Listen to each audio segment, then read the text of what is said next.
পৌঁছাইছিস? হ্যাঁ, বাসায় এসেছি। চুপ কেন, কথা বল। কি বলবো? কেন কিছু বলতে চাস না? কি বলবো, মুখ দিয়ে কোনো কথা বের হয় না। তার মানে মনে অনেক কথা আছে। বলো, বুঝবার মতো কোনো কথা নেই। আচ্ছা, ওইটা কি ছিল? কোনটা কি ছিল? আমাকে জড়িয়ে ধরলি।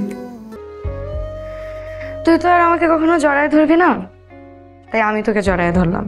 সব সময় তো আমাকে বলিস। আচ্ছা তুই আমাকে একটা কথা বলতো, তুই কি বুঝিস না নাকি বোঝার চেষ্টাই করিস না? কিছু বোঝার আগেই তুই আমাকে এড়িয়ে চলে যাস। আমি তোকে এড়ায় চলে যাই? আমাকে জড়িয়ে ধরে চলে গেছিস, আমাকে বলার কিছু সুযোগ দিছিস। কিছু কিছু সময় জানার চেষ্টা করতে হয়, তাহলেই জানা যায়।